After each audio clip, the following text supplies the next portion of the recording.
So ఈ యొక్క 2025 మరి ఈ యొక్క సంవత్సరం ఎలా ఉంటుంది, ఎలా ఉండబోతుంది అనుకుంటున్నారు మీరు? త్వరగా మీరు కూడా సమాధానం చెప్పే అలవాటు చేసుకోండి, మాట్లాడండి, మీతోనే మాట్లాడుతున్నాను. ఈ 2025 ఎలా ఉండబోతుందంట మీరు మీ వారికి చెప్పాలి. బాగుంటుందా? బాగుండాలి అని కోరుకోవడం తప్పలేదు, అది అందరూ కోరుకుంటారు. కానీ ఎలా ఉండొచ్చు అనుకుంటున్నారు? ప్రాబ్లమ్స్ నాకు వినపట్లేదు. పరిస్థితులు ఇంకా ఘోరంగా ఉంటాయి అంటున్నారు. అందరూ అదే మాట చెప్తున్నారు కదా.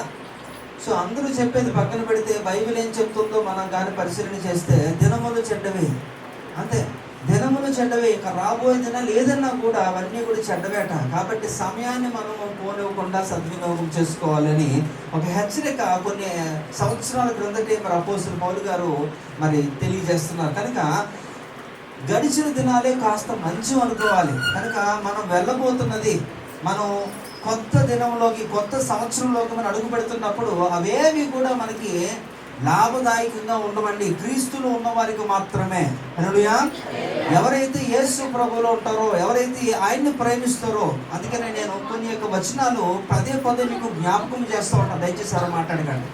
రోమాపత్రిక 8వ అధ్యాయం 28వ వచనం చదవండి త్వరగా. రోమాపత్రిక 8వ అధ్యాయం 28వ వచనం. దేవుని ప్రేమించు వారికి అనగా ఆయన సంకల్పము చొప్పున పిలువబడిన వారికి మేలు కలుగుటకై సమస్తమును సమకూడి జరుగుచున్నవని ఎరుగుదుము. సమస్తము సమకూడి జరుగుతాయి అంటే ఆయన సంకల్పము చొప్పున, అంటే ఆయన్ని ప్రేమించు వారికి, దేవుణ్ణి ప్రేమించు వారికి విపత్తుల్లో కూడా, ప్రతికూల పరిస్థితుల్లో కూడా నీకు అనుకూలంగానే దేవుడు చేస్తాడు. అది దేవుని యొక్క గొప్ప వాగ్దానము. హల్లెలూయా.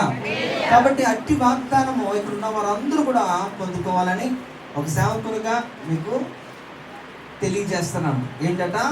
దేవుణ్ణి ప్రేమించండి. ఇప్పటివరకు కూడా మీరు దేవుని ప్రేమించారో లేదో నాకు తెలియదు సంపూర్ణంగా. కానీ ఇక మీదట మనం దేవుని ప్రేమించేవారుగా ఉంటే మనల్ని ఏం చేస్తారట? ఆయన మనల్ని తప్పించేవారు కూడా, మనకు విపత్తులు, మనం ప్రమాదాల నుంచి వెళ్లకుండా కూడా దేవుడు తప్పిస్తాడు.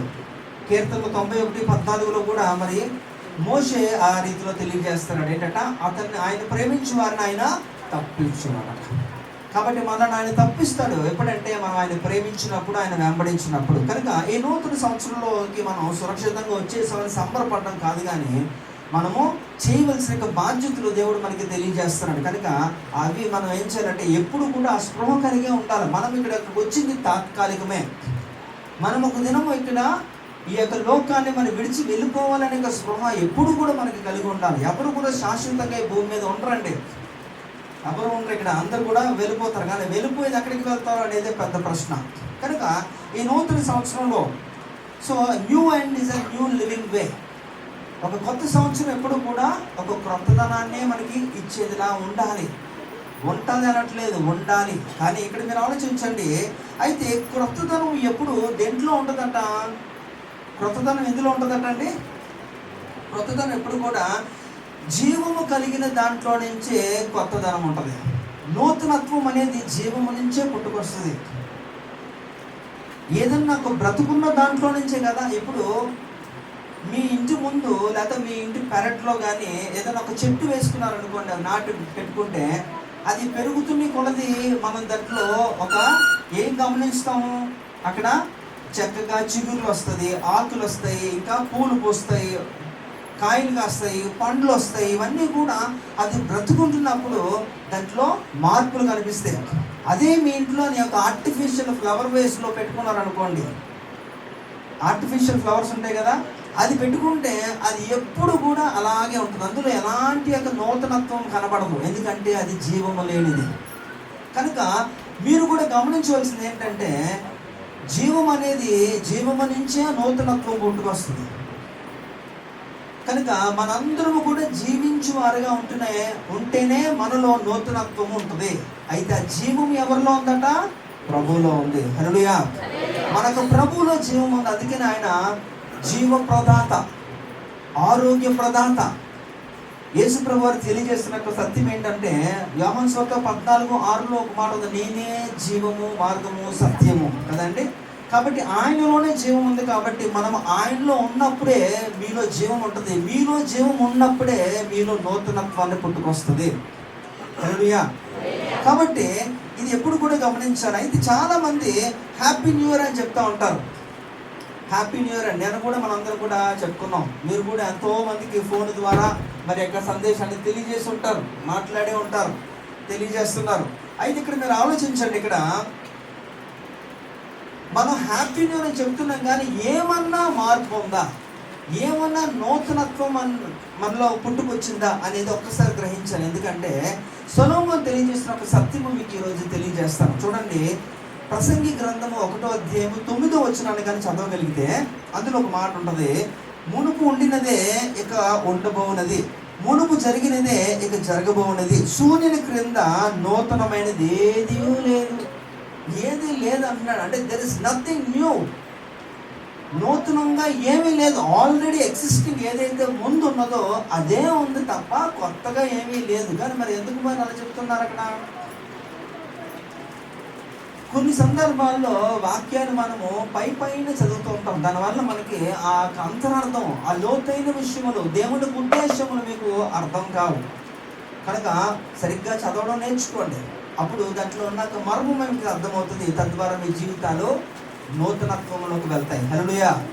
అలా తెలియజేస్తున్నాను, జీవం ఉన్న వాటిలోనే నూతనత్వం ఉంటుంది. అవునా కదా? సో నాన్ లివింగ్ థింగ్స్ అంటే జీవము లేని వాటిలో ఎప్పుడు కూడా మనకి కొత్త క్రియ ఏమీ కనబడదు. మీరు చూస్తున్నారు కదా, ఈ యొక్క టేబుల్, ఈ యొక్క పోడియం కానీ, ఈ యొక్క మైక్ కానీ, ఇవన్నీ కూడా ఎప్పుడు ఒకలాగే ఉంటాయి. ఎప్పుడు ఎన్ని సంవత్సరాలు చూసినా ఇందులో పెద్దగా కొత్తతనం ఏం కనబడదు, అలాగే ఉంటాయి. కానీ నీలో జీవం ఉన్నప్పుడు నీలో కొత్తతనం కనబడుతుంది, మార్పు కనబడుతుంది. హల్లెలూయా. కనుక ఇవన్నీ మనం గమనించాలి. కొన్ని విషయాలు త్వరగా మనం తెలుసుకుందాం.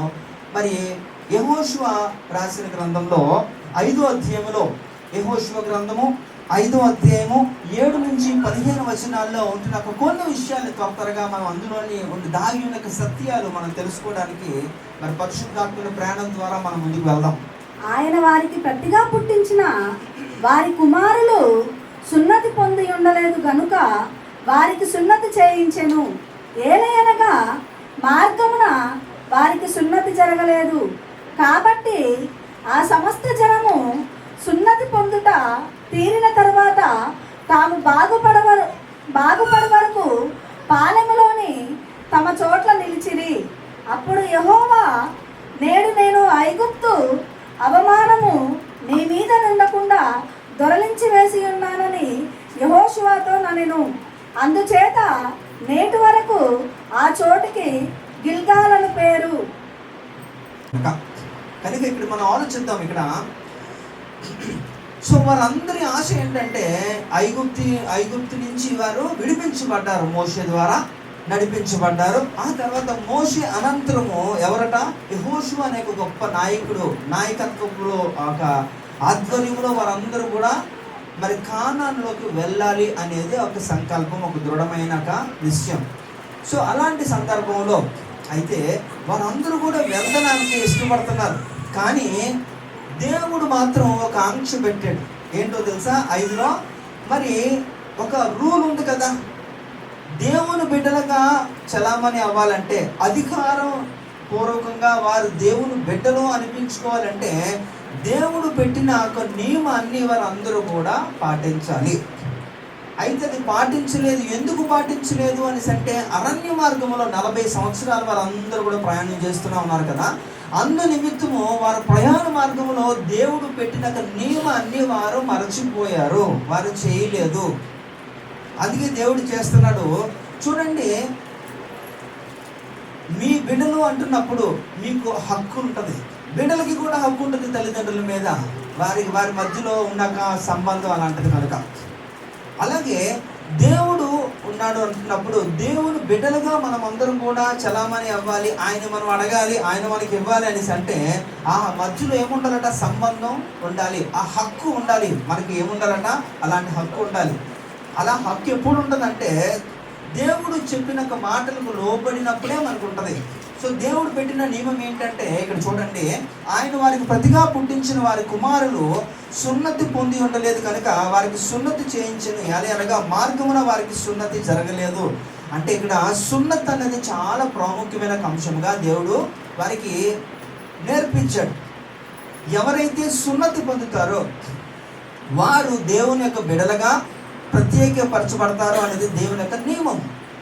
ఆ రీతిలో ఉన్నారు కాబట్టి ఇక్కడ యెహోషువ వెనక ఉన్న ఇశ్రాయేలు వాళ్ళు పేరుకు నిబంధన ప్రజలు, కానీ వాటిలో అధికారపూర్వకంగా లేరు. అంటే ఇశ్రాయేలు ప్రజలు అంటే ఇశ్రాయేలు ప్రజలే, కానీ వారి సంపూర్ణముగా హక్కు లేదు వారికి. ఎందుకంటే ఈ నియమాన్ని ఆచరించలేనందున.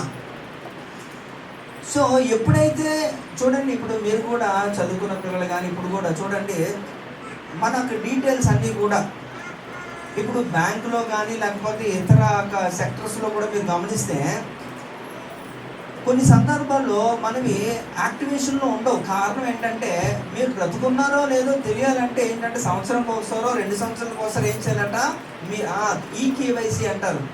అంటే మీ యొక్క డీటెయిల్స్ అన్ని ఫోన్ నెంబర్ కానీ అడ్రస్ కానీ ఇవన్నీ కూడా అప్డేట్ చేయించుకుంటూ ఉండాలి. అప్డేట్ చేస్తే మళ్ళీ యాక్టివేషన్లోకి వస్తాయి అవి అకౌంట్స్ కానీ లేకపోతే మీకు రావాల్సినవన్నీ కూడా. సో ఆ రీతిలో ఇక్కడ ఏం జరుగుతుందంటే ఇక్కడ వారు అథారిటేటివ్గా వారు లేరు. అంటే వారు ఎలా ఉన్నారంటే ఇశ్రాయేల్ ప్రజలు దేవుని ప్రజలు అన్నట్టున్నారు, కానీ దేవుని ప్రజలను సంపూర్ణముగా వారి మీద ఒక ముద్ర ఉండాలంటే దేవుడు చెప్పిన నియమానికి వారు తలొగ్గాల్సిందే. ఏం చెప్పారట ఇక్కడ, సున్నతి అనేది చాలా ప్రాముఖ్యము. ఎవరైతే సున్నతి కలిగి ఉంటారో వారు నా ప్రజలు అని చెప్పి దేవుడు వారి మీద ఒక ముద్ర గుర్తుగా వేయబోతున్నాడు కనుక. అయితే ఇక్కడ సున్నతి లేని ప్రజలు దేవుని ప్రజలు కాదు, ఇశ్రాయేలు వంశం వాళ్ళు అయినప్పటికీ కూడా అది చాలా ప్రాముఖ్యము ఆ రోజుల్లో. అందుకనే ఇక్కడ అయితే మరి వీళ్ళందరూ కూడా దేవుడు ఏం చెప్పాడు, వాగ్దాన స్థలానికి తీసుకొని వెళ్తానన్నాడు కదా, కానానికి తీసుకొని వెళ్తానన్నాడు. కానానికి తీసుకొని వెళ్ళి వాళ్ళందరినీ స్థిరపరచాలంటే నేను చెప్పిన నియమము, నేను మీకు ఇచ్చిన కట్టడలు మీలో లేకపోతే మీరు అందులోకి ప్రవేశించరు, మీకు ఒక గుర్తింపు కూడా లేదు. ఈరోజు మనందరికీ కూడా భారతదేశం అందరికీ కూడా గుర్తింపు కార్డు ఏంటండి, ఆధార్. సో ఆధారే చాలా ప్రాముఖ్యంగా పరిగణలోకి తీసుకుంటున్నారు. అలాగా దేవుని ప్రజలుగా గుర్తింపు ఉండాలంటే వారికి సున్నతి అనేది చాలా అవసరం అనేది దేవుడు తెలియజేస్తారు. అప్పుడు మాత్రమే మీరు స్వతంత్రించుకుంటారు నేను ఇచ్చాక ఈ యొక్క వాగ్దాన దేశంలో అని దేవుడు ఒక నియమం పెట్టాడు. అందుకని ఇక్కడ చూడండి దేవుడు తెలియజేస్తున్నాడు. ఆదికాండము 17వ అధ్యాయంలో 12 నుంచి 14 వచనాలు చూస్తే అక్కడ దేవుడైన యెహోవా ఎవరికి చెప్తున్నారట, ఈ యొక్క మాటలో అబ్రహాముతో తెలియజేస్తున్నాడు. ఇక్కడ ఏంటట, 8 దినముల వయసు గలవాడు అనగా నీ ఇంట పుట్టిన వాడనైనను నీ సంతానము కాని అన్ని నీ యొద్ద వెండితో కొనబడిన వాడైనను మీ తరములలో ప్రతి మగవాడు మీలో సున్నతి పొందవలెను. నీ ఇంట పుట్టినవాడు నీ వెండితో కొనబడిన వాడును తప్పక సున్నతి పొందవలెను. అప్పుడు నా నిబంధన నీ శరీరమందు నిత్య నిబంధనగా ఉండును. సున్నతి పొందని మగవాడు అనగా ఎవని గోప్యాంగ చర్మమున సున్నతి చేయబడదో అట్టివాడు తన జనులలో నుండి కొట్టివేయబడును. వాడు నా నిబంధనను మీరి ఉన్నాడని అబ్రహాముతో చెప్పాను. చూడండి ఇక్కడ దేవుడు ఒక నియమాన్ని పెట్టాడు. ఆ నియమాన్ని ఎవరైతే ఆచరించలేదో they are no more called as my children. అంతే, వారు ఏంటంటే కొట్టివేయబడతారట. వారు ఇశ్రాయేల్ సంతానం అయినప్పటికీ కూడా వాళ్ళు కన్సిడర్ చేయరు ఇక్కడ దేవుడు. కాబట్టి ఇక్కడ దేవుడు మనకి ఇచ్చిన నిబంధన ప్రతి ఒక్కరూ అనుసరించాల్సిందే. అంటే మీరు ఎవరికి ఇచ్చాడండి, ఆ కానానులోకి వెళ్ళాలనేది దేవుని యొక్క ప్రజలకి, అందరికీ కాదు కదా, దేవుని యొక్క ప్రజలకే అలాంటి ఒక వాగ్దానం చేసినప్పుడు వారు దేవుని ప్రజలను పిలిపించుకోకపోతే ఆ వాగ్దానం వారు స్వతంత్రించుకోలేరు. మీకు అర్థమవుతుందా? కనుక ఖచ్చితంగా ఏంటంటే దేవుడు పెట్టిన నియమాన్ని వారు చేయాల్సిందే. అయితే ఈరోజు మనం ఆలోచిద్దాం, మనకి దగ్గరగా ఏం దేవుడు మాట్లాడుతున్నాడు, ఈ రోజుల్లో మనకి పోలికగా ఏముంది అనేది కూడా మనం ఆలోచన చేస్తే ద్వితీయోపదేశకాండము 10వ అధ్యాయము 16వ వచనాన్ని చూస్తే, కాబట్టి మీరు సున్నతి లేని మీ హృదయమునకు సున్నతి చేసుకొని ఇక మీదట ముష్కరులు కాకుండుడి. ఆ యెహోషువ ఏం చేశారంటే దేవుడు పెట్టిన ఒక నియమాన్ని ఖచ్చితంగా వారి ప్రజలందరూ అనుభవించాలి. ఎందుకంటే వారందరూ కూడా ఎక్కడికి వెళ్ళాలి? దేవుడు ఇచ్చిన ఒక వాగ్దాన స్థలంలోకి వారు ప్రవేశించాలి. కాబట్టి వారందరికీ కూడా ఏంటంటే ఆ నియమాన్ని వారికి అక్కడ ఆచరించాడు. రాళ్ళతో ఏంటంటే కత్తుల్లా తయారు చేయించి అక్కడ ఒక స్థలం దగ్గర ఏం చేశారు వారందరికీ కూడా, అదే యెహోషువ గ్రంథం 5వ అధ్యాయంలో 2-3 వచనాలు చదివితే వాళ్ళందరికీ కూడా సున్నతి జరిగించాడట. ఆ రాళ్ళతో ఏం చేశారట? కత్తులుగా తయారు చేసి వారందరికీ కూడా సున్నతి జరిగించాడు యెహోషువ. ఎందుకో తెలుసా? సున్నతి లేకపోతే దేవుని ప్రజలను పిలవబడరు. కాబట్టి దేవుని ప్రజలను పిలవబడకపోతే దేవుడిచ్చిన ఒక వాగ్దానము వారి జీవితంలో వారు అనుభవించలేరు. అందు నిమిత్తము కూడా ఏం చేశాడు? వాళ్ళందరికీ కూడా సున్నతి జరిగించాడు. సున్నతి జరిగించి వారందరికీ కూడా ఏం కలుగజేశాడంటే ఒక నూతనమైన స్థానాన్ని కలుగజేశాడు యెహోషువ. హల్లెలూయా. సో దేవుడు కూడా నీకు ఈ యొక్క నూతన సంవత్సరంలో ఒక నూతనమైన స్థానాన్ని, he wants to give you a new identity, ఒక నూతనత్వాన్ని నూతన సంవత్సరంలో మీకు ఒక వాగ్దానముగా దేవుడు ఇవ్వదలుచుకున్నాడు. అయితే మీరు దేవుని ప్రజలై ఉంటే, మీరు అనుకుంటున్నారేమో నేను ప్రతి వారం చర్చకు వస్తాను కదండి, మరి బాప్తిసం తీసుకున్నాను కదండి, ఇంకా నేను చేయవలసిన నియమాలు చేస్తాను కదండి అని మీరు అనుకోవచ్చు. కానీ హృదయ సున్నతి జరగకపోతే, హృదయం పొడవబడకపోతే, మార్పు చెందకపోతే ఎన్నున్నా కూడా వృధానే. కనుక హృదయ సున్నతి జరిగినప్పుడు మీరు దేవుని ప్రజలుగా పిలువబడినప్పుడు నూతనమైన స్థానము దేవుడు మీకు ఇస్తాడు. హల్లెలూయా. కనుక ఈ యొక్క మొట్టమొదటిది ఏంటంట? నూతనమైన స్థానము, ఆ న్యూ పొజిషన్. ఎవరికి? దేవుని ప్రజలందరికీ కూడా నూతన సంవత్సరములో నూతనమైన ఒక స్థానము దేవుడు కలగజేయబోతున్నాడు. హల్లెలూయా. మరి రెండోది కూడా చూస్తే యెహోషువ గ్రంథం 5వ అధ్యాయం 8వ వచనంలో మనం ఆ ప్యాసేజ్లో నుంచి కొన్ని విషయాలు ఈరోజు మనం నేర్చుకుంటున్నాం. యెహోషువ 5:8లో చూస్తే, కాబట్టి ఆ సమస్త జనము సున్నతి పొందుట తీరిన తర్వాత తాము బాగుపడి వరకు పాలెములో తమ చోట్ల నిలిచిరి అని అక్కడ రాయబడింది. అంటే ఇక్కడ మీరు ఆలోచించండి, మరి సున్నతి దాని యొక్క ప్రాసెస్ కానీ మీకు తెలిస్తే అది ఎంతో పెయిన్ఫుల్ అన్నమాట. అది మగవారికి చేస్తారు ఆ రోజుల్లో. మరి ఈ రోజుల్లో కూడా ముస్లిమ్స్ కూడా అది ఇంకనూ కంటిన్యూ చేస్తున్నారు. సున్నతి అనేది సర్కంసిషన్ అంటారు. సో అది చేసుకున్నప్పుడు ఒక వారం దినాలు వారికి కొంత ఇబ్బంది కలుగుతుంది. వారు నడవలేరు, పరిగెత్తలేరు, చాలా ఇబ్బందిగానే ఉంటుంది.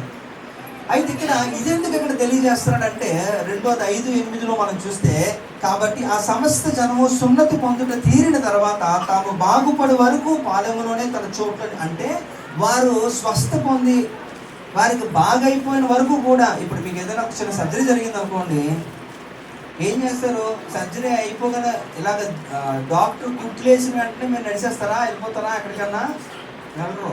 అది మానాలి కదా, ఆ పుంటు మానాలి. అంతవరకు కూడా మీరు ఏముంటారట? రెస్ట్ తీసుకుంటారు. కొంత రెస్ట్ అవసరం. అలాగే వీరు కూడా ఏం జరిగిందట? వారికి కూడా ఆ సున్నతి జరిగిన అంతవరకు తర్వాత కూడా కొంతవరకు పాలెములోనే ఉన్నారట, అక్కడే ఉన్నారట, ఎక్కడికి కూడా వెళ్ళలేదు. అంటే కొంత సమయం పడుతుంది. అయితే ఎక్కడికి దేవుడు నడిపించాడు వారందరినీ కూడా? కానాన్లోకి దేవుడు ప్రవేశపెడుతున్నాడు.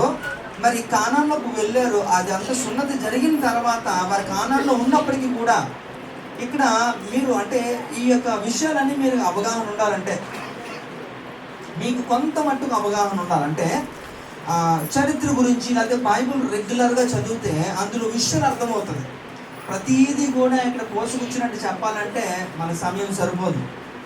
అదన్నా నేను చెప్పడానికి సిద్ధమే, మీరు సమయానికి రాగలిగితే. మీరు సమయానికి కూడా రాలేరు కదా, అందు నిమిత్తం నేను పూర్తి స్థాయిలో నేను మీకు అది చెప్పలేను. అయితే ఇక్కడ మీరు జరిగించవలసిన విషయం ఏంటంటే, వారందరూ కూడా ఏం చేశారట? వారు సున్నతి పొందిన తర్వాత వారందరూ కూడా రెస్ట్లో ఉన్నారు. వారు ఎక్కడికి వెళ్ళారంటే, వీరు కానానికి వెళ్ళక ముందుపే కానాన్లో ఎవరున్నారట? 5 రాజులు ఉన్నారు ఆక్రమించుకొని ఆ స్థలం అంతట్లో కూడా. ఆ స్థలం అంతట్లో ఉంటున్నప్పుడు వారిని ఎదిరించి మీరు ఆ కానాన్ని స్వతంత్రించుకోవాలి, వారు తీసుకోవాలి. అలాంటి పరిస్థితుల్లో వీళ్ళందరూ కూడా ఉన్నారు. అయితే ఇప్పుడు మొట్టమొదటిగా వారు ఫైట్ చేయాలి. తర్వాత ఏంటట, వారికి ఉన్న పరిస్థితి బాగాలేదు, వారికి ఒక సర్జరీ జరిగింది కనుక వారందరూ కూడా, అంటే చుట్టూ శత్రువులే. చుట్టూ శత్రువులు ఉన్నప్పుడు ఆ శత్రువుల మధ్యలో నువ్వు ఒక నిస్సహాయ స్థితిలో ఉన్నావు. నిన్ను కాపాడుకోలేని దుస్థితిలో కూడా ఉన్నావు.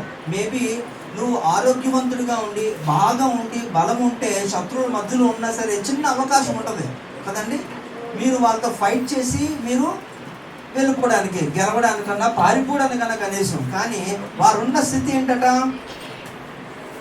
వారందరూ కూడా వారికి సర్జరీ జరిగే కాబట్టి వారికి పరిస్థితి బాగాలేదు, పైపెచ్చి చుట్టూ ఉన్న శత్రువులు. అయితే దేవుడు ఎందుకు అలాంటి పరిస్థితి వారికి తీసుకొచ్చాడు? ఎందుకంటే వారందరినీ కూడా దేవుడు వారికి ఒక నూతనమైన ఒక విశ్వాసము నేర్పించడానికి. అంటే ఐగుప్తు నుంచి మీరు అందరూ కూడా బయలుదేరినప్పుడు ఎవరిని చూసి బయలుదేరారు? మోషే వెనకాతల ప్రజలందరూ కూడా బయలుదేరారు కదా. ఆ మోషేని నాయకుడిగా పెట్టుకొని మోషే చెప్పినదంతా కూడా వారు విన్నారు, చేశారు కనుక వారందరూ కూడా ముందుకు వచ్చేసారు. అయితే అప్పుడు సైన్యములకు అధిపతికి యెహోవా మీ ముందు ఉన్నాడు కాబట్టి ఆయన నడిపిస్తున్నారనే ఆ ధైర్యంతో మీరు వెళ్ళిపోయారు. కానీ ఈరోజు పరిస్థితి ఏంటి?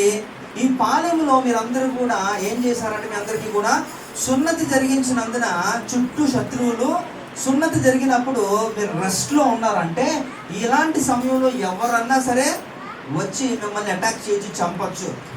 అయితే దేవుడు ఎందుకు మిమ్మల్ని నిస్సహాయ స్థితిలో పెట్టాడంటే, మీకు దేవుడు నేర్పించబోతున్నది ఏంటంటే, శత్రువుల పైన వచ్చినప్పటికీ కూడా నేను మీ పక్షము యుద్ధము చేస్తానని. హల్లెలూయా. మీరు ఎలాంటి విశ్వాసం మీలో కలిగి ఉండాలని దేవుడు ఆశిస్తున్నాడంటే, మీరంతా కూడా శత్రువుల చుట్టూ ఉన్నప్పటికీ కూడా, మీరు నిస్సహాయ స్థితిలో ఉన్నప్పటికీ కూడా మీ దేవుడు బలవంతుడు, మీ దేవుడు మీ పక్షమున పోరాడతాడు అని వారికి నేర్పించడం కొరకు వాళ్ళందరినీ కూడా అలా రెస్ట్లో పెట్టండి. కాబట్టి ఈ దినం మనం కూడా ఆలోచించవలసిన విషయం ఏంటంటే, చూడండి ఒక సంఘటన అక్కడ మన బైబిల్ గ్రంథంలో ఆదికాండము 34వ అధ్యాయంలో కూడా మనం చూడగలిగితే 34:14 నుంచి 25 వచనాలు చూస్తే సమయం లేదు కనుక మీరు అది నోట్ చేసుకోండి, ఇంటికి వెళ్ళి మీరు ధ్యానించండి. మేము ఈ కార్యము వద్దులే, నేను చెప్పేస్తాను. సో అక్కడ విషయం ఏంటంటే, మరి యాకోబుకి ఎంతమంది సంతానం అండి? చెప్పలే, 12 మంది సంతానం. మరి 12 మంది సంతానం అని అనుకుంటున్నారు, కానీ ఇంకొక కుమార్తె కూడా ఉంది. ఉందా? ఏం పేరు దాని పేరు? దీనా. 13 మంది సంతానం ఎవరికి? యాకోబుకి. 12 మంది మగవారు, ఒక స్త్రీ. ఇలా చివరిగా పుట్టిన సంతానం పేరు దీనా. అయితే దీనా ఏం చేసిందట, మరి ఒక పట్టణానికి, ఇప్పుడు ఆ వచనాల్లో అక్కడ ఉన్న విషయంలో మీరు చదువుకుంటే అక్కడ అర్థమవుద్ది. తను ఏం చేసిందట, మరి ఒక సిటీ రైడ్కి వెళ్ళింది, స్నేహితులు తీసుకొని వెళ్ళి అందరిని చూడడానికి వెళ్ళిందట. వెళ్తే అక్కడ ఏమైందట, అక్కడ ఆ రాజు ఎవరట, షేకెము రాజు కుమారుడు హామూరు అనే ఒక వ్యక్తి ఏం చేశాడంట, తను చేర్చి తన్ని అవమానపరిచాడు. సో ఆ విషయాన్ని తెలుసుకున్న తన యొక్క సహోదరులు ఎవరు, వీళ్ళందరూ 12 మందిలో, అందులోని సిమియోను ఇంకా లేవి అనే వారు ఏం చేశారంటే చాలా కోపంతో ఉన్నారు. తన చెల్లిని ఆ రీతిలో వారు అవమానపరిచి చేసినందున చాలా కోపంతో ఉన్నారు. అయితే ఆ రాజు షేకెము రాజు ఏం చేశారట, తన కుమారుడిని వివాహం చేయడం కొరకు మరి యాకోబు దగ్గరికి వచ్చి మాట్లాడతాడు. ఈ సందర్భంలో మాట్లాడినప్పుడు ఏం చేశారంటే, ఈ యొక్క సిమియోను లేవి అనే వారి కుమారులు ఏం చేశారంటే, అలా కాదు, మేము అన్యులతో మేము సాంగత్యం మాకొద్దు, మాలో మీరు కలవాలంటే, వివాహం జరిగించాలంటే ఖచ్చితంగా మీరు యూదులై ఉండాలి, అందు నిమిత్తం ఏంటంటే మీరు సున్నతి పొందాలి అని ఒక కండిషన్ పెట్టారు. అయితే సరే అని చెప్పి సున్నతి మేము కూడా పొందుతాం అంటే వాళ్ళందరికీ కూడా ఆ రాజు సైన్యం అందరికీ కూడా ఏం చేశారంటే సున్నతి చేశారట. అందరూ సున్నతి చేసి అందరూ కూడా రెస్ట్లో ఉన్నారు. అందరూ పడుకున్నప్పుడు ఏం చేశారంటే, వీళ్ళిద్దరు వెళ్ళి కత్తులు తీసుకొని వెళ్ళి అందరూ కూడా నరికి పారేశారు. శుభ్రంగా నరికేసి ఏం చేశారట, ఆ యొక్క పట్టణాన్ని కూడా తగలబెట్టేశారు. అంటే ఎందుకు ఇలాంటి ప్లాన్ చేశారంటే, సున్నతి చేసుకున్న తర్వాత ఎంతటి సైన్యం ఆ యుద్ధ వీరుడైనప్పటికీ కూడా ఎలాంటి వాడు అయిపోతాడట, నిస్సహాయుడు, ఏమీ చేయలేడు, పరిగెత్తలేడు, నడవలేడు, ఏమీ చేయలేడు. అలాంటి స్థితిలో అక్కడ ఆ సందర్భంలో వారు రివెంజ్ తీసుకున్నారు, పగ తీర్చుకున్నారు. అయితే నేను ఇక్కడ ఏం తెలియజేస్తానంటే, ఇక్కడ కూడా ఇశ్రాయేలు ప్రజల్ని ఎక్కడ తీసుకుని వెళ్ళాడు దేవుడు? ఐగుప్తు నుంచి కానానులోకి ప్రవేశపెట్టినప్పుడు వారందరికీ కూడా సున్నతి జరిగినప్పుడు చుట్టుపక్కల అందరూ కూడా ఎవరున్నారంటే శత్రువులు ఉన్నప్పటికీ కూడా, వారి నిస్సహాయ స్థితిలో ఉన్నప్పటికీ కూడా నీ ప్రభువు బలవంతుడు కనుక నీ పక్షమును నేను యుద్ధము చేస్తాను అని చెప్పి దేవుడు అలాంటి భరోసా, అంటే మీకు నూతనమైన విశ్వాసం ఇవ్వడం కొరకే దేవుడు వారిని ఆ పరిస్థితుల్లో పెట్టాడు. కాబట్టి మీరు కూడా ఈ నూతన సంవత్సరంలో మీరు జ్ఞాపకం చేసుకోవాల్సింది ఏంటో తెలుసా? పరిస్థితులు ఎలాగైనప్పటికీ కూడా నీ దేవుడు బలవంతుడు, నీ దేవుడు కునుకడు నిద్రపోడు. మీరు పడుకుని పోతున్నారు, రాత్రి పడుకున్నారు, ఇప్పుడు పడుకుని పోతారు, ఇప్పుడు పడుకోవడమే. హల్లెలూయా.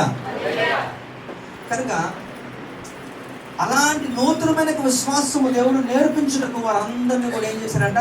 అలాంటి స్థితిలో తీసుకొని వెళ్ళాడు. కాబట్టి మీ అందరికీ కూడా ఉన్న విశ్వాసం ఎంతో నాకు తెలియదు, కానీ ఈ నూతన సంవత్సరంలో మాత్రం ఎలా ఉండాలంట? ఆ విశ్వాసం రెట్టింపు అవ్వాలి. నూతనమైన విశ్వాసంలోకి మీరు ప్రవేశిస్తేనే దేవుని ప్రజలుగా మీరు పిలువబడతారు. హల్లెలూయా. అలాగే యెహోషువ గ్రంథము 5వ అధ్యాయము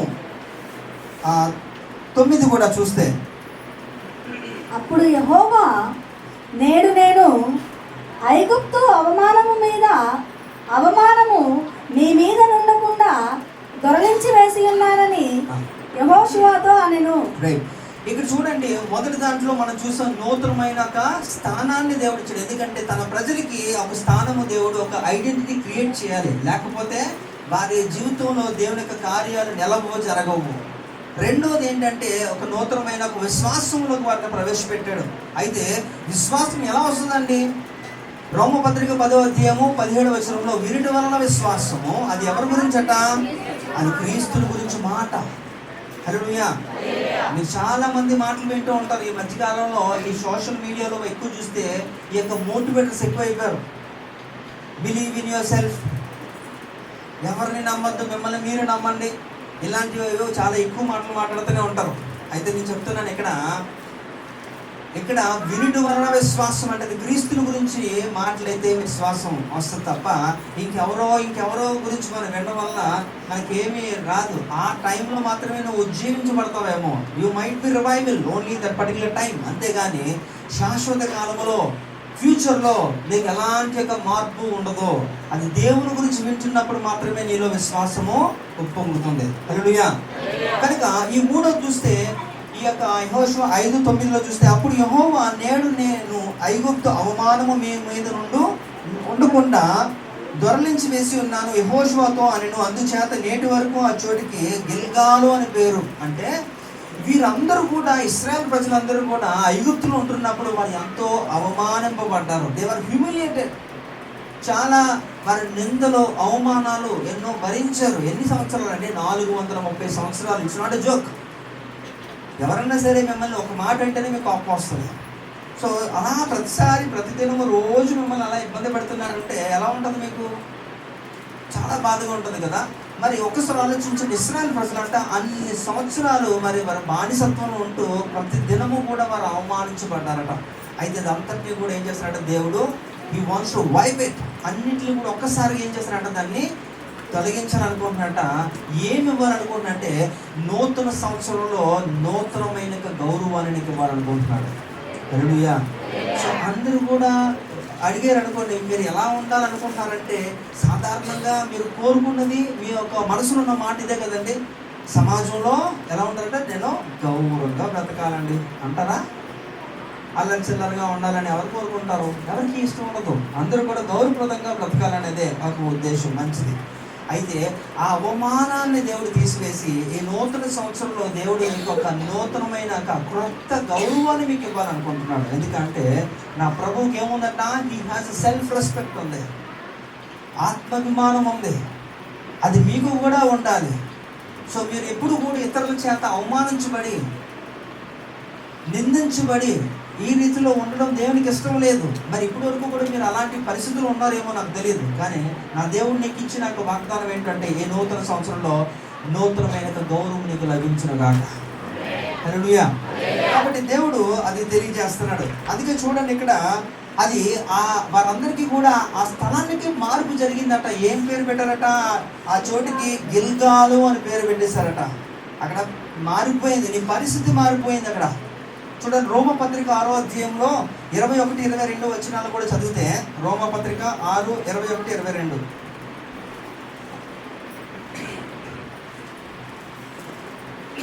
అప్పటి క్రియల వలన మీకేమి ఫలము కలిగెను? వాటిని గురించి మీరిప్పుడు సిగ్గుపడుచున్నారు కారా? వాటి అంతము మరణమే. అయినను ఇప్పుడు పాపము నుండి విమోచింపబడి దేవునికి దాసులైనందున పరిశుద్ధత కలుగుటయే మీకు ఫలము. దాని అంతము నిత్య జీవము. హల్లెలూయా. కాబట్టి ఇక్కడ చూడండి, పూర్వమందు ఏం జరిగిందో, past is always past. There is no use కదా. మీ యొక్క గతాన్ని మీకు జ్ఞాపకం చేసుకోవడం వలన మీకు బాధే మిగులుతుంది, కానీ మీకేమీ కూడా ఒరిగేదేమీ లేదు. కాబట్టి అదంతా నింద, అవమానము, అపవిత్రత అవన్నీ కూడా తొలగించేస్తాడు దేవుడు. 2024 31తోనే అది అంతమైపోవాలి, అంతేనా? ఇంకా you want to carry forward. ఇంకా వాటిని కూడా మీ జీవితంలోకి ఇన్వైట్ చేయాలనుకుంటున్నారా? ఈ నూతన సంవత్సరంలో, ఈ జనవరి మాసంలో 1వ తారీఖు నుంచి కూడా మరలా నా పాతం కూడా నాకు కావాలా, అందులో కొన్ని మంచిగా ఉన్నాయని చెప్పి వేరుకొని తెచ్చుకోవాలనుకుంటున్నారా? అలా కానీ చేస్తే దేవుడిచ్చిన వాగ్దానముకి విలువ ఉండదు. కనుక దేవుడిచ్చిన వాగ్దానం ఏంటంట, ఇక నూతన సంవత్సరంలో నూతనమైన గౌరవాన్ని, మీరు గౌరవప్రదంగా మీరు ఉండాలనేది దేవుని యొక్క ఉద్దేశము, కోరిక. హల్లెలూయా. ఇంకా చూస్తే యెహోషువ 5:10 కూడా చూస్తే, ఇశ్రాయేలు గిల్గాలులో దిగి ఆ నెల 14వ తేదీన సాయంకాలమున యెరికో మైదానములో పస్కా పండుగను ఆచరించిరి. ఇక్కడ కూడా ఇవన్నీ కూడా మీరు చదువుతుంటే మీకు అర్థమవుతుంది. నేను చెప్పేదానికంటే కూడా మీకు కొంత చదవాలి. సో ఇక్కడ కూడా వాళ్ళందరూ కూడా ఏం చేశారట, ఐగుప్తులో నుంచి వారు బయటికి వచ్చినప్పుడు ఎలా చేశారట, మోషే ఐగుప్తు మీద ఎన్ని తెగుళ్ళు రప్పించాడండి? ఎన్నండి? 10 తెగుళ్ళు. అందులో ఒక తెగులు ఏంటట, వారు బయటికి వచ్చేది ఐగుప్తులో ఉంటున్న వారందరూ కూడా తొలి సంతానము ఏమవుతారట? తొలి సంతానం ఏమవుతారట? చనిపోతారు. ఇక మరణ దూత ఏం చేస్తాడంటే, ప్రతి వారి యొక్క ఇంట్లో మొదటి జ్యేష్ఠ పుత్రుడిని ఏం చేస్తాట, తీసుకొని వెళ్ళిపోతుంది. మరణ దూత అందరినీ కూడా తీసుకొని వెళ్ళిపోతుంది. ఆ సమయంలో ఇక్కడ ఇది చెప్తున్నాడు. ఇక్కడ ఇశ్రాయేలు గిల్గాల్లో దిగి ఆ నెల 14వ తేదీన సాయంకాలం యెరికో మైదానంలో పస్కా పండుగను ఆచరించారు. పస్కా పండుగ గురించి మనం మాట్లాడితే, ఎక్కడ that is called pass over. దేవుని ఉగ్రత దేవుని యొక్క ప్రజలను దాటిపోతున్న సందర్భం పస్కా. ఆ మరణదూత అందరినీ కూడా సంహరించుకుంటూ వెళ్ళిపోతుంది. కానీ ఎవరి యొక్క ఇంటి ద్వారబంధం మీద సిలువ ఆకారంలో ఎవరి ఇంటి మీద గుర్తుంటుందో, వారు దేవుని ప్రజలుగా పిలువబడతారో, వారిని దాటి వెళ్ళిపోవడమే పస్కా. That's called pass over. So అది ప్రారంభమైందట. కాబట్టి ఇక్కడ కూడా మీరు ఆలోచించండి, ఐగుప్తులో ఏం జరిగిందట, ఒక విమోచన ఆరంభమైంది. వారందరికీ కూడా ఏమైందట, గొప్ప విడుదల వచ్చింది. అయితే ఈ నూతన సంవత్సరంలో కూడా మీకు కూడా విడుదల. హల్లెలూయా. ఏమట, ఈ నూతన సంవత్సరంలో మేబీ మీరు కూడా వేటిలో చిక్కుకున్నారో నాకు తెలియదు, బంధకములో మీరు ఉన్నారేమో, కానీ నా సత్యవంతుడిని ఎవరైతే స్వీకరిస్తారో, యేసు ప్రభు వారు సత్యవంతుడు, అందుకనే నేనే మార్గము, జీవము, సత్యము కదండి. కనుక ఎవరైతే ఆయన స్వీకరిస్తారో వారు ఏమవుతారట, వారు విడిపించబడతారు. యోహాను సువార్త 8వ ప్రకారంగా సత్యము మిమ్మల్ని ఏం చేస్తారట, స్వతంత్రులుగా చేస్తుందట. కాబట్టి ఆ సత్యవంతుని ఎవరైతే హృదయంలో ఉంచుకుంటారో వారు కూడా ఈ నూతన సంవత్సరంలో వారికి విమోచన ఆరంభం. హల్లెలూయా. No more slaves. మీరు ఎంత మాత్రం ఇక బానిసలుగా మీరు ఉండరు, సాతానికి మీరు ఇంకా బానిసలుగా ఉండరు. ఎందుకంటే ఆ దేవుడు నీ హృదయంలో ఉంటున్నప్పుడు ఆయన విమోచించేవాడు. కనుక ఈ నూతన సంవత్సరంలో నూతన ఆరంభాన్ని మీకు దేవుడు దయచేస్తున్నాడు. It's new beginning. ఇంకా చూస్తే యెహోషువ గ్రంథం 5వ అధ్యాయం 11, 12 వచనాలు కూడా త్వరగా ముగించేద్దాం మనం. పస్కా పోయిన మరునాడు వారు ఆ దేశపు పంటను తినిది. ఆ దినమందే వారు పొంగకయు వేచబడి ఉన్న భక్ష్యములను తినిరి. మరునాడు వారు ఈ దేశపు పంటను తినుచుండగా మన్నా మానిపోయెను. అటు తరువాత ఇశ్రాయేలీయులకు మన్నా దొరకకపోయెను. ఆ సంవత్సరమున వారు కానాను దేశపు పంటను తినిరి. కాబట్టి చూడండి, ఇక్కడ ఇశ్రాయేలు ప్రజలందరూ కూడా ఐగుప్తులో బయలుదేరిన మొదలుకొని వారి కానాన్లోకి వెళ్ళే వరకు కూడా వారు ఏం తిన్నారండి? చెప్పాలి గట్టిగా. మన్నా అంటే ఆకాశం నుంచి దేవుడు కురిపించే ఆహారం అట మన్నా. దేవదూతల ఆహారం అట. ఇంకా అంటే ఇప్పుడు మనం స్విగ్గీ జొమాటోలో మన్నా కావాలని బుక్ చేస్తారు, రాదా? రాదా? రాదు. అయితే మళ్ళీ మనం ఎక్కడికి వెళ్ళాలి? ఐగుప్తుకి వెళ్ళి అక్కడి నుంచి మళ్ళీ మనం విడిపించబడి అలా మధ్యలోకి ఎక్కడికి మళ్ళీ కానాన్లోకి వెళ్తే మధ్యలోనే మనకు దొరుకుతుందా? ఇక్కడ చూడండి, ఇక్కడ యెహోషువ చాలా చక్కగా చెప్తున్నాడు ఇక్కడ. మరి వారు అందరూ కూడా వారు విడిపించబడిన తర్వాత వారు ఆ ప్రయాణ మార్గం అంతట్లో కూడా 40 సంవత్సరాలు కూడా వారు ఏం చేశారంటే మన్నాను భుజించారు. అఫ్కోర్స్ మధ్యలో వారు కూడా డిమాండ్స్ కూడా దేవుడు నెరవేర్చాడు అనుకోండి, ఆ తర్వాత సంగతి. కానీ వారు అవి తినుకుంటూ వచ్చిన తర్వాత ఎప్పుడైతే కానాన్లోకి ప్రవేశించారో అక్కడ వారి యొక్క ఆహారం మారిపోయింది. ఏమట? పులిహోర, ఇంకా ఇంకేంటి, బిర్యానీ, ఇంకా ఇంకేం తిన్నారట? కానాన్లోకి వచ్చినాక ఏం తిన్నారట వాళ్ళు? మీరు చదవండి, నామం చూస్తారు, చదవాలి. కానాను దేశపు పంటను వాళ్ళు తిన్నారట. అంటే అంతవరకు కూడా ఒక్కడు కూడా పని చేయలే. అవునా? దేవుడు చూడండి, ఎవరండి పోషిస్తారు? 40 సంవత్సరాలు ఏ పని చేయకుండా 3 పూటలు కూడా వారికి దేవదూతలు తినే ఆహారాన్ని పెట్టాడు. ఒక ఫ్రెష్ వాటర్ అన్నమాట. ఆ వాటర్ కూడా ఎక్కడికో వెళ్తే తీసుకుని రావక్కర్లేదు, వారి వెనకాల వాటరే ఒక ట్యాంకర్ లాగా వస్తుందట, ఒక బండ. అదంతా కూడా వెంబడిస్తూ వారికి ఎప్పుడు కావాలంటే అప్పుడు 24/7 వాటర్ ఉంటుంది, 3 times ఫుడ్ ఉంటుంది, షెల్టర్ ఉంటుంది, అన్నీ కూడా. పగల మేఘస్తంభము, రాత్రి అగ్నిస్తంభముగా దేవుడు కాపాడుతూ వారందరినీ కూడా 40 సంవత్సరాలు పోషించాడు. ఎవరన్నా సరే వారు పంటను పండించారని వారు పని చేసి పండించుకొని తిన్నట్టు ఎక్కడ కూడా లేదు కదా. అంటే చూడండి ఎంత చక్కగా దేవుడు వాటిని పోషించుకుంటూ వచ్చాడు. కానీ ఎప్పుడైతే కానాన్లోకి వెళ్ళిపోయారో దేవుడు ఆ ఆహారాన్ని ఆపివేశాడు. అంతవరకు తింటున్న ఆహారాన్ని ఆపేసి వారికి ఏమి ఇచ్చాడట?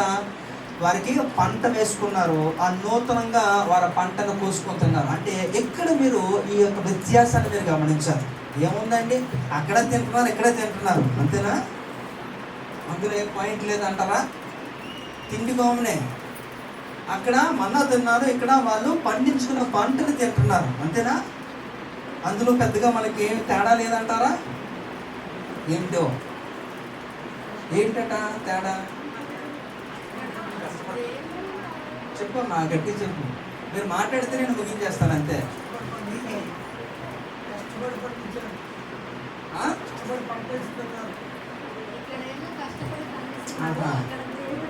అంటే అక్కడ సోమరులుగా దేవుడు పోషించాడు 40 సంవత్సరాలు. ఇప్పుడు ఊర్లు వచ్చి కష్టపడుతున్నారు, తింటున్నారు అంటారా?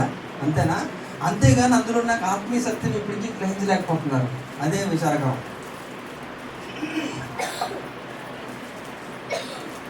సరే, అప్పుడు బాగానే ఉంది ఆ కంపారిజన్. కానీ అది ఇప్పుడు మనకి ఎలా ఉపయోగపడుతుంది, అది మనకి కనెక్టివిటీ ఎలా ఉంది అనేది చూడాలి కదా. ఏంటంటే ఇక్కడ ఈ యొక్క దేవదూతుల ఆహారం గురించి కొన్ని యొక్క బయట ఆర్టికల్స్లో కానీ లేకపోతే బైబిల్లో కూడా కొంచెం మీరు కానీ పరిశీలన చేస్తే దాని ఎలా ఉంటుంది అంటే అది చాలా సులువుగా డైజెస్ట్ అయిపోయే ఆహారం అట. అంటే చూడండి, ఎవరైనా ఇప్పుడు మీరు ఐస్ క్రీమ్ తిన్నారనుకోండి, 2 ఐస్ క్రీమ్ తినిన తర్వాత కూడా నాకు ఏంటని అరగట్లేదు అంటారు ఎవరన్నా? నవ్వుతారా ఐస్ క్రీమ్ని? ఏం చేస్తారు? నోట్లో పెడితే. కాబట్టి ఇట్ ఈస్ వెరీ సింపుల్ కదా, చాలా ఈజీగా డైజెస్ట్ అయిపోద్ది. మోస్ట్లీ ఈ యొక్క మన్నా కూడా అలాంటి ఆహారమేనట. వారు అది తిన్నప్పుడు చాలా ఈజీగా సులువుగా వారికి డైజెస్ట్ అయిపోయేది. దానివల్ల ఎవరికి కాంప్లికేషన్స్ రాలేదు, ప్రాబ్లమ్స్ రాలేదు, గ్యాస్ట్రిక్ రాలేదు, ఏవి ఇతర ప్రాబ్లమ్స్ వచ్చినట్టు ఎక్కడ కూడా బైబిల్లో మరి ఎక్కడ చెప్పలేదు. మరి మీకు ఏమైనా తెలిస్తే నాకు చెప్పండి. సో ఇక్కడ ఎప్పుడైతే అంటే సులువైన ఆహారాన్ని, ఈజీగా శ్రేష్టమైన దాన్ని దేవుడు వారికి 40 సంవత్సరాలు ఇచ్చాడు. వారు తిన్నారు అది. కానీ ఎప్పుడైతే వీరు కానాన్లోకి వచ్చారో వారు పంటను వారు పండించుకొని తిన్నారు, అంటే గింజలు తిన్నారు. అంటే ఈ రెండిట్ల మధ్యలో ఉన్న ఒక వ్యత్యాసము మన జీవితాలకి దేవుడు ఎలా చేస్తున్నాడంటే, ఇప్పటి వరకు కూడా మీరు ఏం విన్నారట? దేవుని గురించి వింటున్నప్పుడు ఆ సువార్త విన్నారు. యేసు ప్రభు గురించి సువార్త ఎలాంటిదట? ఒక మన్నా లాంటిది. మన్నా అంటే సులువైనది. అంటే యేసు ప్రభు వారు దేవుడు, యేసు ప్రభు వారు ఈ భూమి మీదకి వచ్చారు, చనిపోయారు, తిరిగి లేచారు. ఇదే సువార్త. అంతే, అంతకుమించి ఇంకేమీ లేదు. కానీ ఎప్పుడైతే వీరు కానాల్లోకి వెళ్ళి ఒక పంట వేసుకొని ఆ మొదటి పంటను కోసుకొని తిన్నారో అప్పుడు కొంచెం కష్టం అవుతుందట. ఎందుకంటే 40 సంవత్సరాలు వారికి అలవాటు అయిపోయింది కదా, అలవాటు అయిపోయింది. ఇప్పుడు ఆ గింజల ఆహారం తింటున్నప్పుడు అట అది కొంచెం హార్డ్గా ఉంది, కష్టంగా ఉంది. కాబట్టి మీరు అర్థం చేసుకోవాలి, దేవుడు ఈ నూతనమైన సంవత్సరంలో దేవుడు మీకు అలవాటు చేస్తుంది, నేర్పిస్తుంది ఏంటంటే మీరు బలమైన ఆహారం తినాలి. ఇంకా మన్నా తినేవారిగా ఉంటే, అందుకనే గలతీ రాసిన పత్రికలో అపోస్తలుడు పౌలు గారు బాధపడుతున్నారు, ఇంకా మూల పాఠాలు ఎంతకాలం నేర్పించాలి మీకు. నేను కూడా మొత్తుకుంటున్నది అదే కొన్ని సంవత్సరాలుగా. ఇంకా అదే అంటే కష్టం. మీరు విలువైనవి నేర్చుకోవాలి, తెలుసుకోవాలి. ఎప్పుడు కృపావాక్యాలు అంటే ఎప్పుడు మీరు మర్మయుక్తమైన మాటలు తెలుసుకుంటారు. కాబట్టి దేవుడు మనందరి పక్షమున ఏం చేస్తాడు? ఒక యాజకుడిగా ఆయన మన పక్షాన ఏం చేస్తాడంటే ఆయన యాజకత్వం చేస్తున్నాడు. మన నిమిత్తము ఆయన మొర పెడుతున్నాడు, విజ్ఞాపన చేస్తున్నాడు. అనేక విషయాలు ఇలాంటివి అనేకమైనవి కూడా మీరు తెలుసుకోవాలి. వాటి దేవుడి ఫ్యూచర్లో మనం ఏం చేయబోతాం, అక్కడికి వెళ్ళిన తర్వాత మనం ఏం చేస్తాం, ఇలాంటి అమూల్యమైన విషయాలన్నీ కూడా ఈ గింజల ఆహారంతో పోలుస్తున్నాడంటే మీరు ఎంతవరకు కూడా ఎలాంటి యొక్క ఆహారం తిన్నారు? సులువైనది. అలవాటు అయిపోయింది ఇన్ని సంవత్సరాలు తిని. కానీ ఇక మీదట ఈ నూతన సంవత్సరంలో మీరు బలమైన ఆహారం అని తినాలి. అది తిని అరాయించుకొని మీరు ఇతరులు మీరు బలపరచాలి. మీరే తినలేనప్పుడు మీరే ఇంకే ఇతరులు ఏం బలపరుస్తారు? కనుక ఇది దేవుడు తెలియజేస్తున్నాడు. అంటే నూతనమైన ఆహారం. మొదటిది ఏంటి? నూతనమైన స్థానం, ఆ న్యూ పొజిషన్. తర్వాత నూతనమైన విశ్వాసము. తర్వాత నూతనమైన గౌరవం. తర్వాత ఆ న్యూ బిగినింగ్, నూతనమైన ప్రారంభము. తర్వాత నూతనమైన ఆహారము, క్రొత్త ఆహారము. అలాగే ఇప్పుడు కూడా చూస్తే యెహోషువ గ్రంథం 5వ అధ్యాయం 13వ వచనం చూసి మనం ముగించేసుకుందాం. యెహోషువ యెరికో ప్రాంతంలో ఉన్నప్పుడు అతడు కన్నులెత్తి చూడగా దూసిన కత్తి చేత పట్టుకొని ఉన్న ఒకడు అతని ఎదుట నిలిచియుండెను. యెహోషువ అతని యొద్దకు వెళ్ళి, నీవు మా పక్షముగా ఉన్నవాడవా, మా విరోధుల పక్షముగా ఉన్నవాడవా అని అడగగా అతడు కాదు. ఇక్కడ చూడండి, వారు అక్కడికి వెళ్ళిపోయిన తర్వాత మరి శత్రువులతో యుద్ధము చేయని ఉద్దేశించినప్పుడు యెహోషువ ముంద ఒక దూత కనబడుతున్నాడట. ఏం చేస్తారట? ఆ దూత చేతిలో ఏముందట? ఒక ఖడ్గం ఉందట. యెహోషువ అడిగాడట. యెహోషువ కన్ఫ్యూజ్ అయిపోయాడు, ఏంటిది ఇలా అని చెప్పి. ఆయన అడుగుతున్నాడంట, నువ్వు మా పక్షం యుద్ధము చేయడానికి వచ్చావా, లేకపోతే మా శత్రువుల పక్షమునా అంటే ఆయన ఏమన్నాడు తెలుసా? ఆ దూత ఇచ్చిన మాట ఏంటంటే, నేను సైన్యములకు అధిపతిగా యెహోవా పక్షమున. హల్లెలూయా.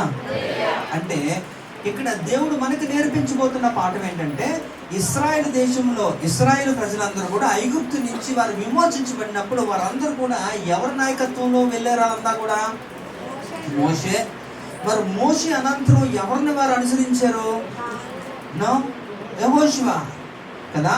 మరి యెహోషువ అయితే ఇప్పుడు కూడా యెహోషువ అడుగుతున్నప్పుడు కూడా ఆ దూత ఇచ్చిన సమాధానం ఏంటంటే, నేను సైన్యములకు అధిపతికి యెహోవా పక్షమున. అంటే యెహోషువ అడుగుతున్నప్పుడు కూడా ఆ దూత ఇచ్చిన సమాధానం ఏంటంటే, నేను సైన్యములకు అధిపతికి యెహోవా పక్షమున. హల్లెలూయా. అంటే ఇక్కడ దేవుడు మనకు నేర్పిస్తున్నాడు అంటే వారందరూ కూడా యెహోషువనే వెంబడించాలి. యెహోషువ నాయకుడే, కానీ యెహోషువ కూడా వెంబడించవలసిన వాడు ఎవరట? సైన్యములకు అధిపతి యెహోవా. హల్లెలూయా. అంటే ఈ నూతన సంవత్సరంలో మనందరము కూడా నూతనమైన నాయకత్వంలో మనము పనిచేయాలి. ఆ నూతనమైన నాయకుడు ఎవరంటే ఆ దేవాది దేవుడు, సర్వోన్నతుడు. హల్లెలూయా. కాబట్టి ఆ దేవుణ్ణి మనం అనుసరించినప్పుడు నీకు జయము. సో చాలా మంది వారి సొంత ఆలోచనలు కలిగి ఉంటారన్నమాట, గబగబ ఏదో చేసేద్దామని. కానీ అలా చేయడం వల్ల వారి ఫెయిల్యూర్స్ ఎక్కువ చూస్తుంటారు, సక్సెస్ తక్కువ, ఫెయిల్యూర్స్ ఎక్కువ. ఒకటో రెండో చూడొచ్చేమో సక్సెస్, కానీ ఎల్లవెల్లది జరగదు. కానీ దేవుడే నీ పక్షమున ఉంటే, అందుకని దేవుడు ఒక మాట అంటాడు, ఏమంటారట? దేవునికి వ్యతిరేకంగా రూపించబడిన ఏ ఆయుధము వర్ధిల్లదు. యెహోవా నీ పక్షమున ఉంటే నీకు భయం ఏంటి? అందుకనే కీర్తనలో 118:6 కూడా మరి దావీదు కూడా ఒక మాట అంటాడు, ఏంటంట? యెహోవా నా పక్షమున ఉన్నాడు, నేను భయపడను, నరులు నాకేమి చేయగలరు? ఏమి చేయలేరు. కనుక ఏం చేయలేరు కాబట్టి మనం ఏం చేయాలట? ఏమి చేయలేరు అంటే కేవలం మన పక్షంలో ఎవరు యుద్ధము చేయాలి? దేవుడు చేయాలంటే ఆ నాయకుడిని నూతనమైన సంవత్సరంలో నూతనమైన నాయకుడిని మనం అనుసరించాలి. అది దేవుడు. ఇప్పటి వరకు కూడా మీరు ఎవరెవరినో అనుసరిస్తున్నారేమో, ఎవరెవరినో మీరు ఒక పోలికగా తీసుకుంటారేమో, ఒక రోల్ మోడల్గా ఎగ్జాంపుల్గా తీసుకుంటున్నారేమో. కానీ నేను చెప్తాను, ఇక్కడ దేవుణ్ణి ఎగ్జాంపుల్గా తీసుకోండి, దేవుణ్ణి ఒక రోల్ మోడల్గా తీసుకోండి. ఎందుకంటే మనలను నడిపించువాడు ఆయన. హల్లెలూయా. కాబట్టి నూతన సంవత్సరంలో ఒక నూతనమైన నాయకత్వంలో మనము పని చేయాలి. ఆ దేవుని యొక్క నాయకత్వంలో మనందరము కూడా ఉంటున్నప్పుడు మనకి క్షేమము, విజయం. హల్లెలూయా. అందరూ కూడా విజయం కోరుకుంటారు కదండి. ఎవరన్నా లైఫ్లో ఓడిపోవాలని ఎవరు కోరుకుంటారు చెప్పండి? ఎవరికి ఇష్టం ఉండదు. అందరూ కూడా విజయమే, అందరికీ కూడా గెలవాలనేదే, ఎవరు కూడా ఓడిపోవాలని ఇష్టపడరు. కనుక అలా ఉండాలి అంటే ఖచ్చితంగా నువ్వు అనుసరించవలసింది, నీ జీవితంలో నాయకుడిగా ఎవరు ఉండాలి చెప్పాలి? పెద్దమ్మ ఎవరు? ఆలీలు ఉంటే కుదరదు, దేవుడే ఉండాలి, అంతే అంతే. కనుక ఇది నూతన సంవత్సరంలో దేవుడు మనకి ఇచ్చినాక నూతనమైన విషయాలు మనకి తెలియజేస్తుంది. మొట్టమొదటి ఏంటంటే నూతనమైన స్థానము, క్రొత్త స్థానము, లేకపోతే నూతనమైన స్థానం. రెండోది నూతనమైన విశ్వాసం. అంటే మీకు విశ్వాసం లేదని కాదు, ఎందుకంటే మీరు తయారు చేయబడినప్పుడే, దేవుని యొక్క స్వరూపంలో తయారు చేయబడినప్పుడే అది డిఫాల్ట్గా ఉంటుంది మీలో. కానీ అది ఎంత ఉందో స్టార్టింగ్లో అంతే ఉంటే ఉపయోగం ఉండదు, రోజు పెరగాలి కదా. ప్రతి సంవత్సరం మీ జీతాలు పెరుగుతున్నాయా లేదా? పెరగాలి, పెరగకపోతే ఊరుకోరు కదా, స్ట్రైకులు, ధర్నాలు. కనుక ఖచ్చితంగా అది పెరగాలంటున్నప్పుడు మరి ఈ విషయానికి ఎందుకు పెంచరు? ఇది కూడా పెంచుకోవాలి. విశ్వాసాన్ని కూడా నూతనంగా మరి ఏం చేస్తున్నారో పెంచుకోవాలి, అది ఎక్కువ చేసుకోవాలి. ఇంకా నూతనమైన గౌరవం, ఈ నూతనమైన సంవత్సరంలో ఒక మంచి గౌరవాన్ని దేవుడు నీకు ఇవ్వాలనుకుంటున్నాడు. నీ యొక్క పాత నిందని, అవమానాన్ని దేవుడు తొలగించి గౌరవప్రదంగా నిన్ను దీవించాలనుకుంటున్నాడు. హల్లెలూయా. ఇంకేంటట? నూతనమైన విమోచన. నూతన సంవత్సరంలో మీరందరూ కూడా నూతనంగా విమోచించబడాలి. మీరందరూ కూడా ఏదో ఒక విషయంలో మీరు చిక్కుకొని ఉంటారు. కొన్ని సందర్భాలు యూ కాంట్ ఈవెన్ షేర్, మీరు అది పంచుకోలేనివి కూడా ఉండొచ్చు, అలాంటి బంధకాల్లో ఉండొచ్చు. కానీ నేను చెప్తున్నాను, ఈ నూతన సంవత్సరంలో అన్నింటినీ కూడా దేవుడు విమోచిస్తాడు. హల్లెలూయా. చివరగా నూతనమైన ఆహారము. మీరు కూడా ఏం చేయాలి? ఇప్పుడు పంట పండించుకుని తినండి, అంతేనా? మీరు తింటున్నారు కానీ ఉపయోగం లేదు. కనుక చక్కటి విషయాలు ఎప్పుడు వినేవే కాదు, తెలుసుకోలేని విషయాలన్నీ కూడా బైబిల్లో ఉంటున్నవి. అగోచరమైన విషయాలన్నీ కూడా తెలుసుకోవడానికి దేవుని యొక్క జ్ఞానం కోరుకోండి. అప్పుడు అవన్నీ మీకు అర్థమవుతుంది. అప్పుడు దేవుడు మీ యొక్క స్థితిని మారుస్తాడు, మీ యొక్క పొజిషన్ మారుతుంది. ఇంక చివరిగా చూస్తే ఏం చేయాలంటే మనందరం కూడా ఏం చేయాలి? ఆ న్యూ లీడర్. కాబట్టి ఆ నూతనమైన నాయకుడిని మనము అనుసరించాలి. అది సర్వోన్నతులైన యేసుక్రీస్తు వారు. హల్లెలూయా. కాబట్టి ఎన్ని చెప్పాను? 7 6 ఈ 6 7 ఏంటి? ఇవన్నీ కూడా ఈ నూతన సంవత్సరంలో ప్రభు మీకు అనుగ్రహించిన గాక.